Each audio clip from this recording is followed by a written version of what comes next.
Hello and welcome to End Goals, an LCMS Youth Ministry podcast. I'm host Reverend Mark Kiesling, and I'm with DCE Juliana Schultz. We are here to bring parents, church workers, and lay leaders discussions and resources to help your youth ministry meet its end goal, which is young people who are disciples of Jesus Christ for life. Today we're going to talk about international missions in the LCMS and specifically how we get youth engaged in sharing the gospel. The Lutheran Church Missouri Synod has a long history of sending missionaries across the globe so that all people can hear the gospel of Jesus Christ. The LCMS established its first mission board in 1851, and in 1894, the LCMS sent its first overseas missionary and family to India. Stories of how God has used our missionaries and their families and our church body partners is a testament to the LCMS's desire to vigorously make known the love of Christ by word and deed within our churches, communities, and the world. And this work continues today as LCMS International Mission continues to send missionaries for career and short-term service in the name of Jesus. LCMS International Mission works alongside a number of our partner church bodies, as well as they strive to support and expand theological education and serve God's people. We have talked often on the podcast and in other resources about engaging youth and opportunities to serve. And part of our 40 End Goals talks about how we support the mission of the church and how we serve our neighbor both locally and outside of our community in places like servant events and mission trips. There's lots of ways to learn, support, and even engage in international missions if that's opportunities that God has before you. And we know that young people might have a passion for this. They might hear more about it, and we want to encourage them as they investigate what international missions can look like, both in the support end and the educational end, as well as opportunities that they might have in the future. Joining us today are staff members from LCMS Office of International Mission, Reverend Mark Rabe and Erin Alter. Welcome to End Goals, and thank you for all the work you are doing in recruiting, supporting, and resourcing our missionaries and providing short-term mission opportunities. It's great to be here. Thank you. So Reverend Rabe, tell us a little bit about what you do in the Office of International Mission and your other vocations, connections with young people, and things that bring you joy. Well, currently I serve as Director of Missionary Recruitment with the Office of International Mission. Prior to that, my family and I were in Ethiopia for about 6 years. I served as a theological educator in Addis Ababa, Ethiopia with the Mekane Yesus church body. What gives me joy? Well, I have four kids in my household, that 3 teenagers and one almost a teenager, so they give me lots of joy. So I'm engaged with youth there. Yeah, right. But also I do teach at our congregation. I do teach the middle school. Awesome. So they're a lot of fun. Yeah, you bet. Always engaging. Yes. Yeah. That gives me joy.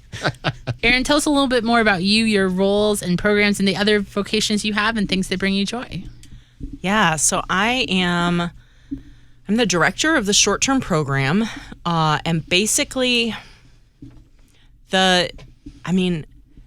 Jesus died for everyone's sins. Like, he's already done this, and there are people who do not realize this. Mm-hmm. They don't know. And so we in the church, we get to tell them this is amazing. And in my role, I get to help. I help make that happen internationally, especially. And so that is something, honestly, that I just get a lot of joy and satisfaction from being part of doing that. It's not the frontline sort of stuff. It's the stuff supporting from the back end. I started in this role after serving as a missionary in Japan. I was there for 3.5 years and loved that experience. When I came back, I was like, oh, I'd love to somehow build on that experience. Mm-hmm. And this position opened up in the mission department. And I thought, well, that would be an interesting connect. And so I've actually worked in the international mission department since 2000. That includes my missionary service, but it's a long time. And I do love it. As far as working with youth, we do send some youth. Mm-hmm. in my regular day-to-day life. My interactions with youth are mainly with the kids that my friends have, who are now 8th graders and asking fascinating questions.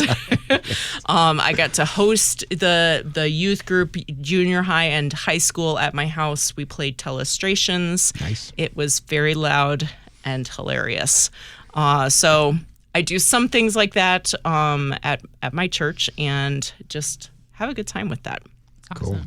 Well, thank you for your service to the church. It's got to be cool to be on this side of the support of missionaries after serving yourself in those roles, sharing the gospel, and be able to probably know from firsthand some of the things to do well and some of the things that the challenges can be for our missionaries that serve. So that's awesome to be on both sides. Well, one of the things we also love to hear about from our guests is about their junior and senior high school years that you're walking along with some people right now. Can you share for us about how maybe Jesus used a key moment or moments or people to keep you or bring you close to him or the church? Well, I would say probably my pastor. When I was in middle school, he's really the one, Pastor Hal, who encouraged me to be a pastor. Cool. It didn't happen for a while that I became a pastor, but he encouraged me, and getting to go. I remember fondly going to youth activities, not only in the church but also to do like confirmation retreats, and those were other ways in which our congregation engaged with the youth, and I enjoyed it because I grew up in the Northwest, and so we go to these nice places out in nature and great campgrounds, and so it was fun, and get to be with my fellow friends that are the same age as me, or in confirmation, or other adults that modeled the faith and encouraged me as well. So that was really, I think, as I think through my junior high and high school years. Our congregation didn't have a huge youth group, but we had a kind of a tight knit group, and cool. so that was important to me, and that was great. Awesome. So I'm a second career pastor's kid, and that all happened during junior high and high school. Okay. Yeah. So honestly, yes, there was a lot. I did not see it that way at the time, but honestly, God really did use all of those changes from place to place, and honestly culture to culture even, because I started out as a fully suburban kid, and we had our vicarage in a very small town, Minnesota, and then went to a very large public high school for my first year of high school, and then our first call was to another small town.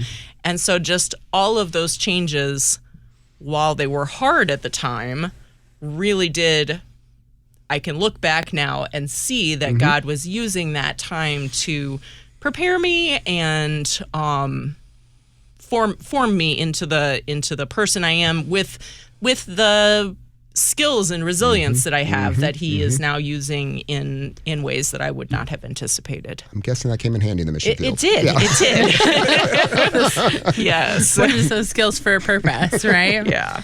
So tell us a little bit about where the LCMS sends people, particularly overseas. Where do they go? For how long? What kind of work do they do? Well, four corners of the earth, really. Yeah. Eurasia, we have four regions: Eurasia, Africa, Latin America, and the Caribbean, and Asia. And so there's just a multiplicity of places, as well as vocations. Often we work alongside a church body, and we're either working alongside a church or we're planting churches. And so often we have pastors that we call. And for youth, that might seem like, oh my goodness, that's like many, many thousands of years away before I'd become a pastor or even a deaconess or a DCE. But, often we have, those roles for pastors, church planters, working like myself. I served with a church body and I taught at a seminary. But we have DCEs and deaconesses and teachers. So often those are, you've gotten your college degree and you go off and you have the opportunity to serve in those various capacities. But, we also have business managers. Missionaries need a paycheck. Right. They need someone helping them out with their visas and, some of those other kind of key things for daily life. ESL teachers, music educators. We don't want to forget them, or even volunteer coordinators when short-term teams come. We need someone on that side to be able to help coordinate all those things. So, there are many different areas. It's not just a professional church worker, but there are a lot of lay positions. Over half of our missionaries are lay people now. Yeah, so with short-term, similar, we have short-term opportunities around the world. We definitely utilize them based on where our missionaries have identified the needs. And there are some places where either due to circumstances, it's easier to facilitate them, or in some cases it can be harder. So right now we do have more opportunities for service in Latin America and Eurasia. But Asia and Africa, it's not that they are not looking for them. It's just right now there are different challenges in being able to actually receive and host them, as Mark said. So definitely have those sort of things. And they do a wide variety of service as far as activities that the volunteers do. It can be everything from English Bible camps, VBS, theological education, construction and remodeling. They just sometimes there's medical teams, medical mission trips. There's also some where you're basically putting on a fun sort of a cross between a VBS and a summer camp for our missionary kids during their annual retreat. So it's sort of a specialized opportunity. But it's another great one. Our kids really looked forward to that when we were on the mission field, to always have the annual missionary retreat, and then some congregation would come and they'd love on them and bring VBS and sometimes some goodies that they were anticipating. But to be able to have that time that's specifically devoted to them, right? It really helped the missionary kids gel as well. Great, that's great. Mark, I want to go back to something you said before. I was surprised to hear that number.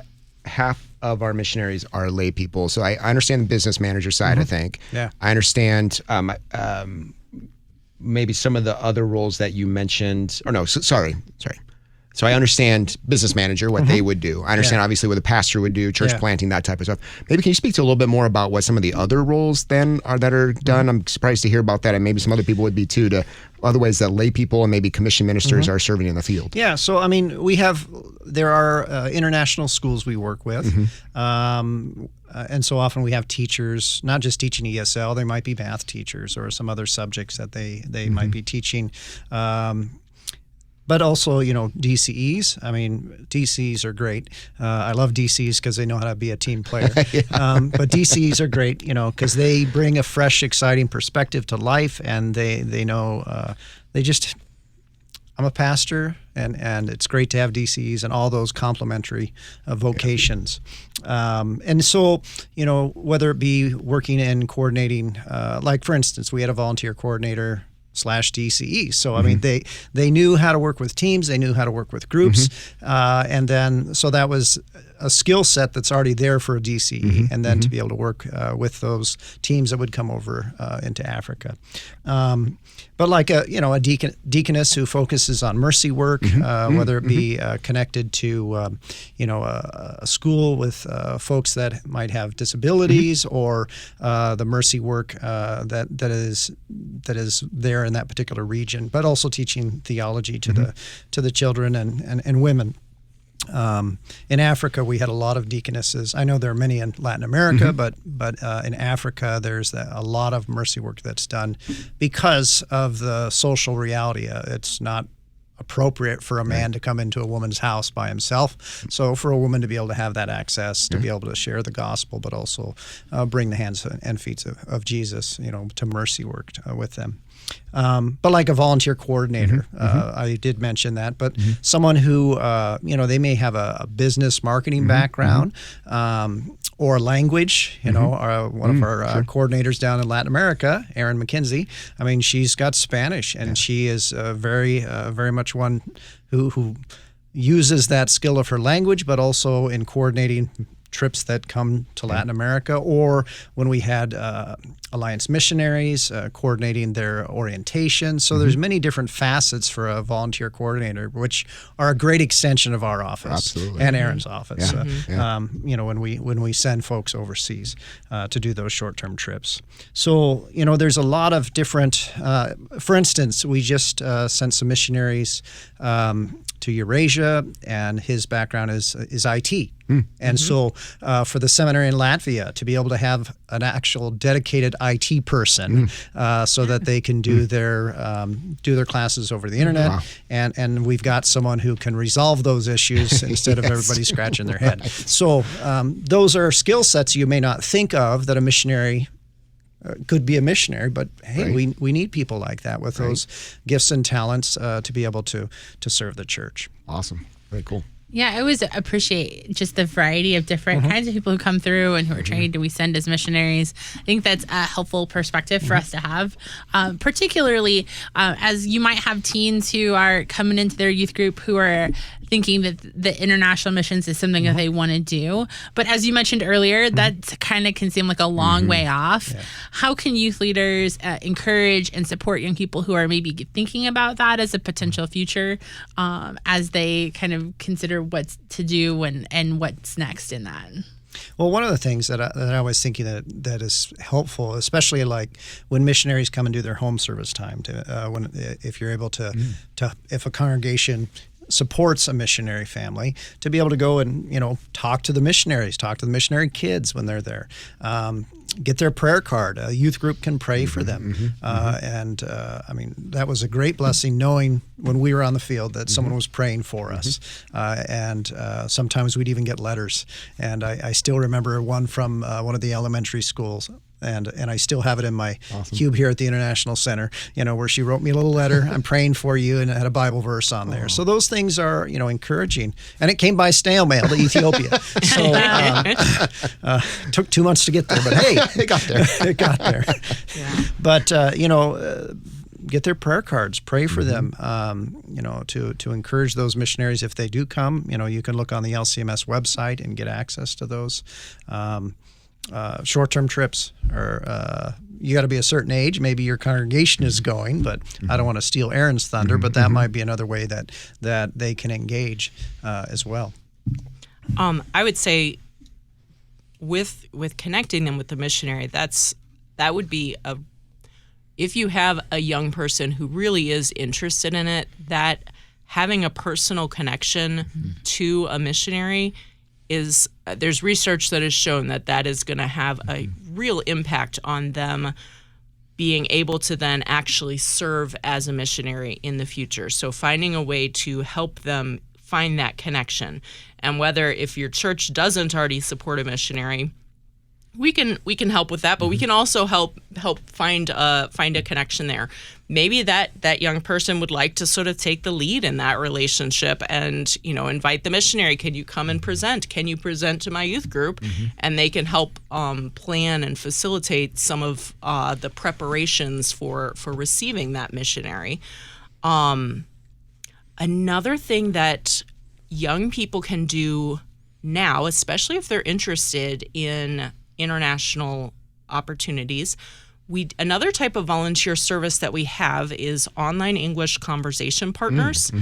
Those we do about 3 times a year, typically in the fall, the winter, and the spring. We take off for the summer and let everyone go outside. But that is something that even before you're 18, you can sign up to serve in that way. You'd have to look and see if your calendars align. But there's opportunities. You usually spend about an hour a week doing a Zoom conversation, essentially, with a missionary who is hosting this in their location. They have students who are interested in being able to practice their English. So everyone joins the Zoom, and then you split out into the individual conversation rooms. The missionary can then sort of float in and out and help. You get questions. You don't have to come up with your own topics as far as what you're going to do with that. But it is a fun opportunity to start engaging with somebody who is from another culture and give you that opportunity to start honestly, it helps you start practicing training your ear to hear other accents and that sort of thing, which is a good skill to have as a missionary. So that's a fun one that people can do now. There is an application process, but it is one that youth are eligible to be considered for. The other thing that you could consider doing would be encouraging them to take a foreign language. I would say that with one caveat that I would encourage them, yes, study a foreign language. You might or might not end up serving in a place that uses that particular language. It's not wasted, though. Learning how to learn a foreign language is a great exercise. And so starting with that as a high schooler is a great opportunity to help your brain start learning how to go about learning a foreign language, even if you don't end up using that particular one in your missionary service. Your brain has learned it's going to use that skill set. So that's another great opportunity to help prepare. There is, even the opportunities that your congregation may be engaged in your community. I mean, that may even be a cross-cultural experience with, but that's the importance of where are you right now? What kinds of things are you doing right now with your congregation, through your congregation, to be able to, gain those experiences, but also take yourself out of the picture and serve someone else. And it prepares you for missionary service as well. Because people around you in the neighborhood need to hear the gospel. Well, Erin, it was a highlight for me the last couple of months that we have international events up on the LCMS Servant Event. So some short-term opportunities. That was great to do that. So I want you to talk a little bit maybe about how, if you got youth groups or maybe young adults, I know some of them, I think you do have to be 18 or older, and how can they get connected with these short-term opportunities, some places for them to go, again, ways that they're able to serve? So we have started posting a number of our opportunities on the Servant Events websites so that we're trying to make it easy for people to find in as many ways they can find it as possible.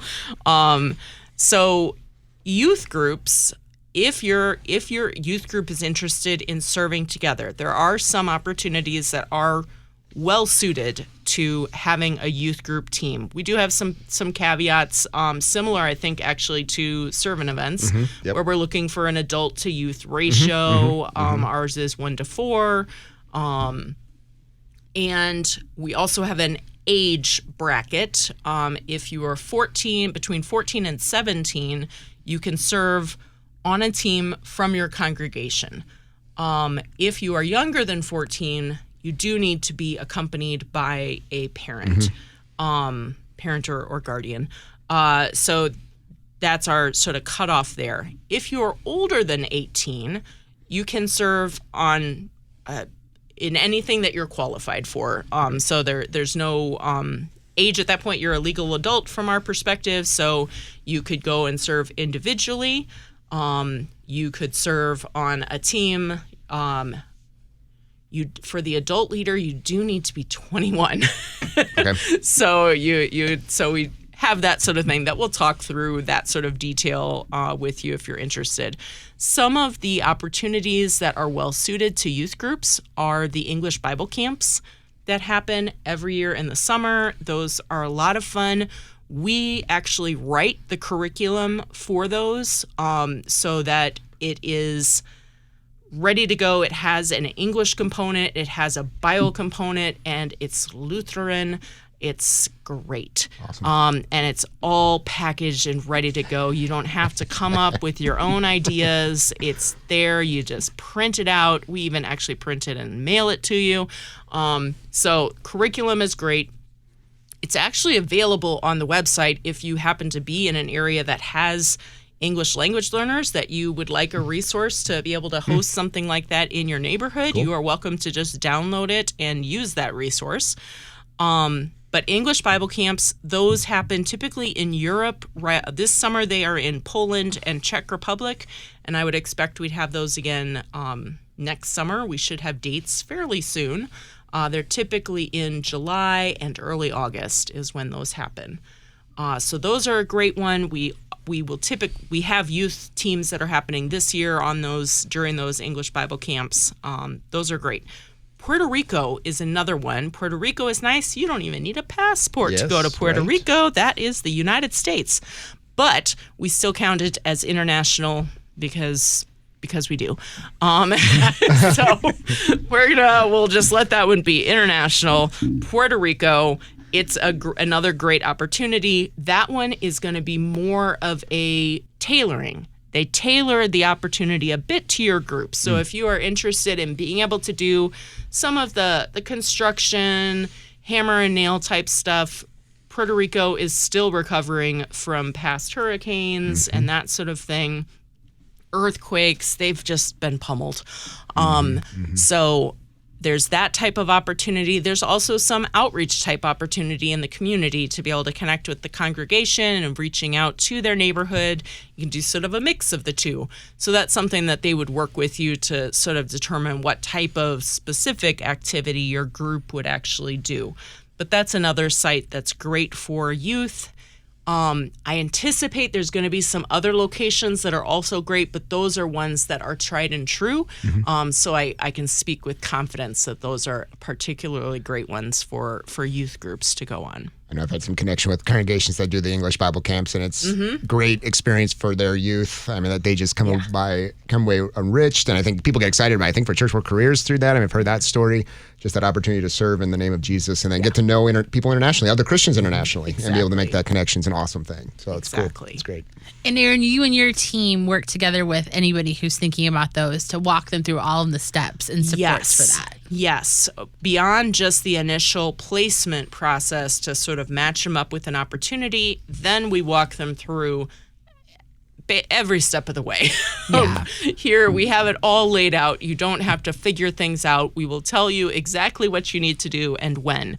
And it's all documented beautifully so that you can keep track of it all. And you guys are pros, right? So, so it's great. I mean, I think it's one of those great things is often, you have leaders who would love to offer that kind of opportunity, but it's a little overwhelming to even consider that. I love that you're able to kind of walk with them through those different pieces.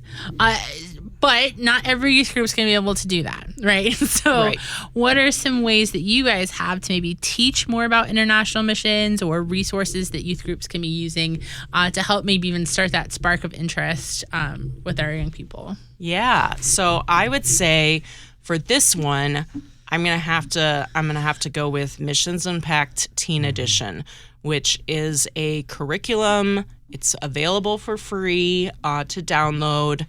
That is specifically written for teens to learn about international mission work and explore their own vocation. I know you guys, this podcast is end goals. When we were developing this curriculum, we actually identified 3 of the end goals that you guys have that we were like, we want to touch on these particular ones in this curriculum. So if you are looking to incorporate on some of those, we cover 3 of them in this one, in the curriculum. Those are included at the beginning, but it's a great one. The curriculum was written by missionaries. Missionary kids contributed to it, so we've got missionary teens who actually help participate in creating the curriculum and contributing content, as well as staff members here. It really is an excellent resource that you could use to put on, say, a youth retreat over the course of a few nights. If you were doing a lock-in type thing, you could do it in a English. I'm on English mode. You could do it in a Sunday morning Bible class type thing or youth night type thing. Youth leaders tend to be pretty creative and good at adapting, so we tried not to make it too rigid in that way and allow you to sort of utilize it based on your particular context and what you're needing. But there's a lot in here, particularly in mission, but also helping youth explore their own vocations where they are now, as well as where they might be dreaming and looking forward to. in their future. And we'll put a link to that resource in the show notes, but it's available both on the LCMS website where you're looking at international stuff and on the youth e-source, which is great. You can find it in lots of different places.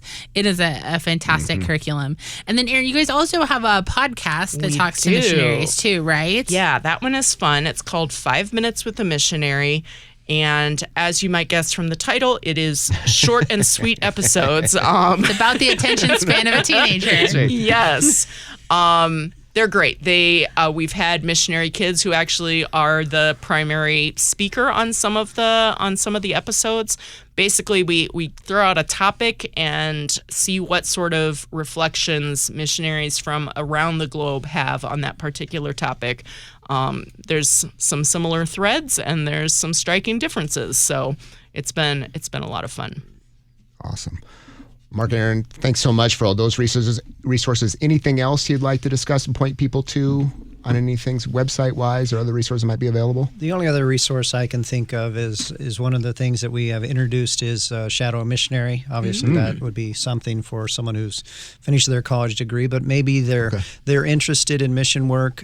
You basically shadow a missionary for a week. Wow. I mean, you room with them. You get to see the exciting opportunities of like going to a governmental office or doing nothing for the day because you accomplished nothing, or it depends on what is going on in that particular time in the life of the missionary, but you're shadowing that missionary so you can see what missionary life is like. That's great. So that's another opportunity that we have as well for those who are interested but maybe not quite ready to jump in, and it's an opportunity. Great way to get, again, an idea of what takes place through every day. Yep. Yeah, that's great. Yes.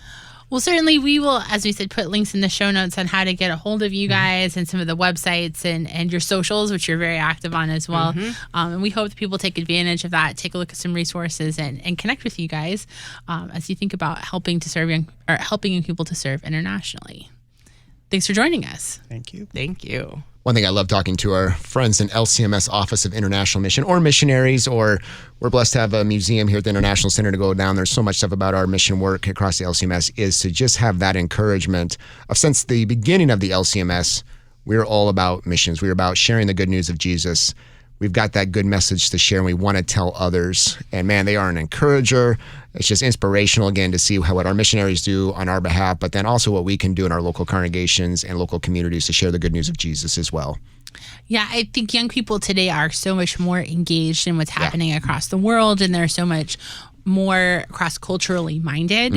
I'm not surprised that young people are interested in engaging and sharing the gospel, not just within their own peer groups, but outside of that, outside of even their own communities and internationally as well.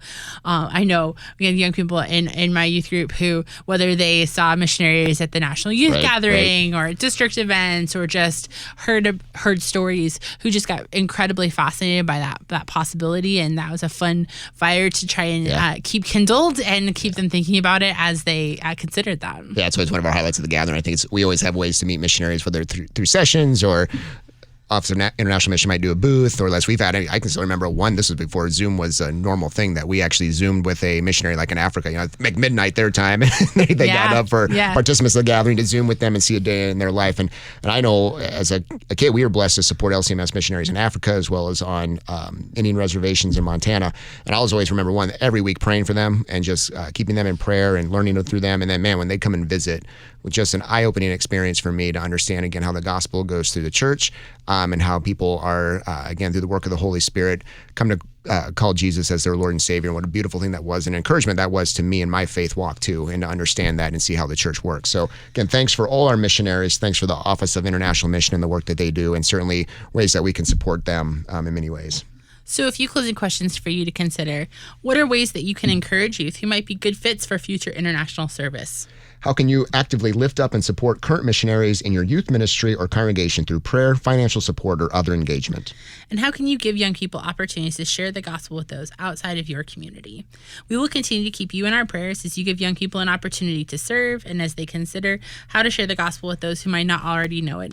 And we hope you will join us in praying for our full-time and short-term international missionaries serving across the globe. End Goals Podcast is a production of LCMS Youth Ministry and KFUO Radio. To find out more about LCMS Youth Ministry or to find links to resources mentioned, go to kfuo.org/youthministry. Thank you for listening and caring for the young people of our church.